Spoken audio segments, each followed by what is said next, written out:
Let's quickly take you back to Ukraine, where President Cyril Ramaphosa is now addressing the media there. To enter into negotiations to bring the nightmare of apartheid to an end. So we do believe that even at this stage, even as there's intensification of the conflict, there should be de-escalation and there should be commitment to peace, and we should find ways of ensuring that indeed there's negotiations and there's also a movement towards settling this conflict.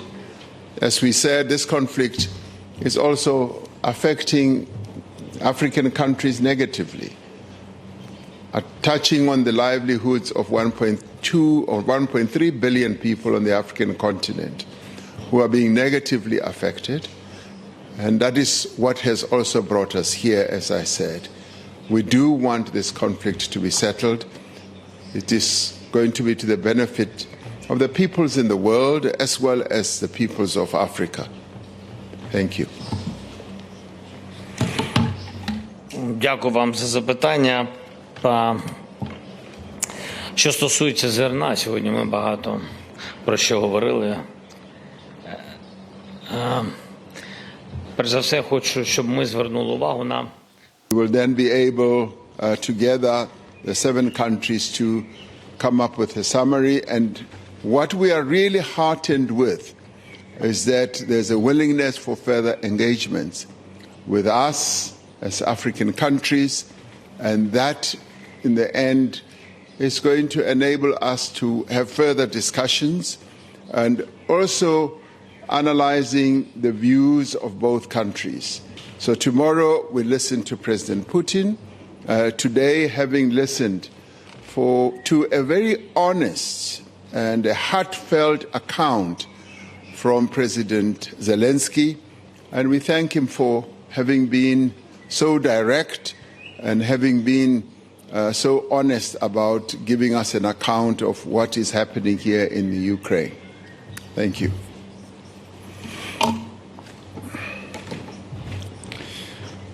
Добре, наступне запитання Associated Press.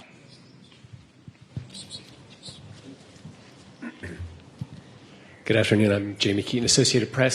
I have questions for both President Zelensky and President Ramaphosa. President Zelensky, I think the world recognizes the difficulty your country is facing. The United Nations has urged the Russian ammonia to be able to reach African countries. And a lot of African countries need to have access to that ammonia. So how do you explain to African countries that because of the war in Ukraine, that they are not able to obtain ammonia that is necessary to feed their people? And President Ramaphosa, if I could just address your 10 points earlier. You mentioned de-escalation. Many people in Ukraine believe there's a long march to freedom in this country. And de-escalation, given the current circumstances, is difficult because a large portion of this country is occupied by Russian forces. How sensitive are you to the fact that part of this country is being occupied, and how much do you understand that Ukrainians believe they feel they need to fight and not de-escalate right now? If I will begin, Mr. President. Okay, thank you so much. Дякую за запитання. Пояснити, чому в деяких країнах африканського континенту голод і менше зерна, ніж було, дуже просто. На жаль, це так через одну тільки причину. Ми менше експортуємо зерно морем. Через що це відбувається? Ще раз підкреслю. Перше, через блокування Чорного моря Росією.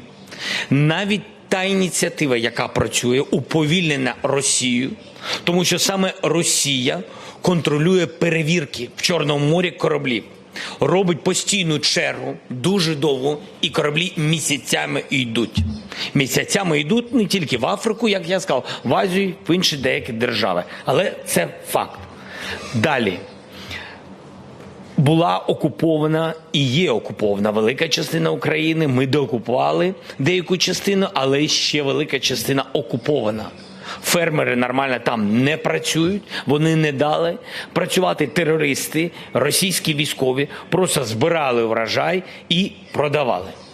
Куди продавала? Ну тут є багато різних держав, які піратським шляхом отримували наше зерно з окупованих територій. Це друге. Це говорить про те, що на окупованих територіях в майбутньому за рік, за два врожай буде знижений. Знижений, тому що у нас засіяна менша площа. Ось відповідь. І третє, якщо Україна, що вона робила, Україна? Україна зробила спеціально, розгорнула Grain from Ukraine, другу ініціативу зернову, для того, щоб з портів Європи відправляти в Африку дуже швидко і в Азію, відправляти кораблі. І ви повинні зрозуміти, щоб дістатися європейських портів залізною дорогою, це знов-таки уповільнення транзиту, уповільнення всіх процесів, уповільнення і зменшення об'ємів. Я хотів дуже провести саміт, я сьогодні говорив знов Україна, Африка. Я відверто вважаю, що африканські країни повинні знати, ми повинні прямо спілкуватися. Я сказав, що я би дуже хотів, це не перший раз.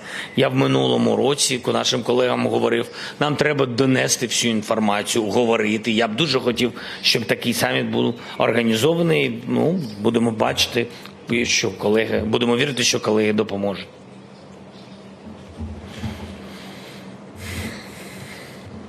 Yes, I do believe that Ukrainians feel that they must fight and not give up. The road to peace is very hard. It's not easy. And even Nelson Mandela, when he wrote his book, Long Road to Freedom, he also knew that it was not easy.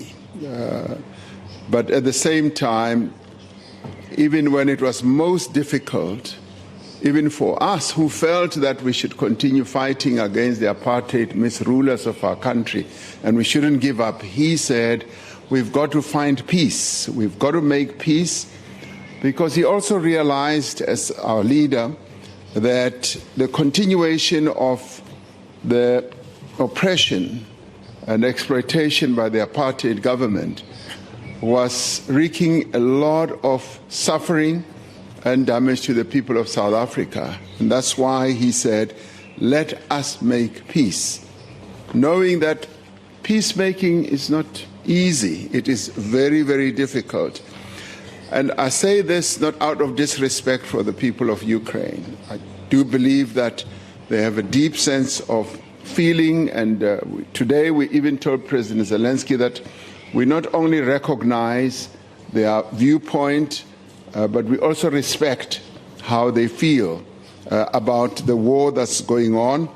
But we also said there is a need to bring this conflict to an end sooner rather than later, because all conflicts do in the end have to come to an end.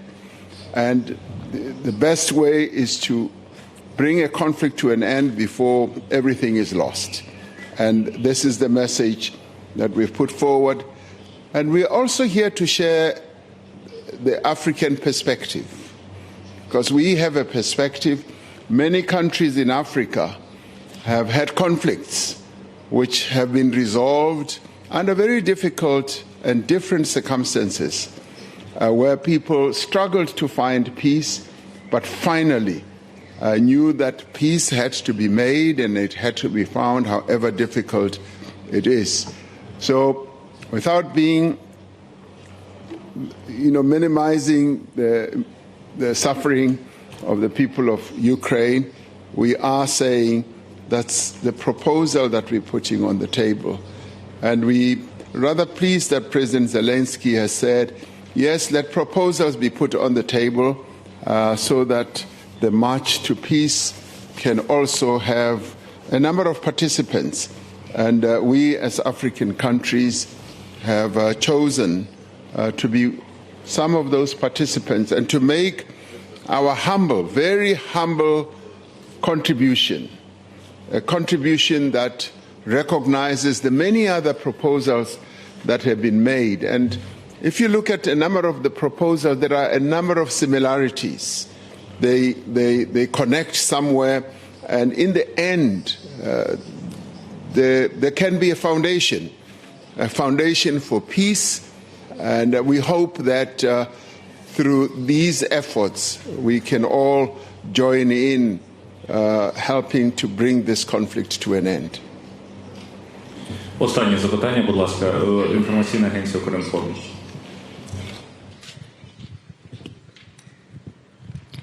Добрий день, Олена Литвиненко, Укрінформ. Питання до всіх африканських лідерів. У ваших заявах неодноразово прозвучало про підтримку суверенітету України. Скажіть, будь ласка, чи передбачає це, що ви переконані, що російські війська повинні покинути територію України? Якщо так, чи закликатимете завтра президента Путіна, президента держави-терориста, яка напала неспровоковано на країну, вивести свої війська з території України? І також питання, власне, до президента ПАР. Скажіть, будь ласка, у серпні у вашій країні відбудеться саміт БРІКС. Ваша країна також ратифікувала Римський статут, підписала, що передбачає виконання рішень Міжнародного кримінального суду. Ми всі знаємо, що МКС виніс ордер на арешт Путіна у зв'язку з незаконною депортацією сотень тисяч українських дітей. Чи планує ваша держава у разі візиту Путіна на саміт БРІКС виконати це рішення МКС та арештувати Путіна? І чи маєте ви вже підтвердження від Росії, власне, чи буде Путін на саміті? Дякую.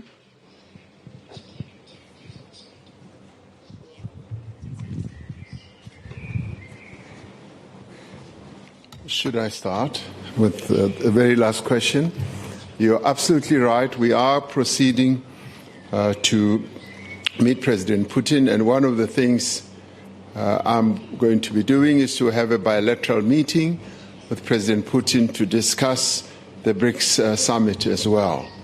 So that matter is still under consideration by ourselves in South Africa, by our government. We are discussing this matter on a continuous basis, and I have said both in South Africa and elsewhere that in the end I am the one who will make the announcement about how this BRICS summit is going to be made. It's going to be held. So that is what we will do. And of course we are going to be listening, as I said, to President Putin as well. We are going to put forward the various key elements that I articulated to him and have a discussion with him. Like today, we had a very robust and very fulfilling discussion with President Zelensky. If you were a fly on the wall, you would have heard the number of viewpoints that were exchanged between us, because we went into greater details and depth than what you are able to ask us to respond to. So there are many issues that we covered, and as I said, we had a very honest discussion, and we are hoping to have exactly the same with President Putin. Thank you.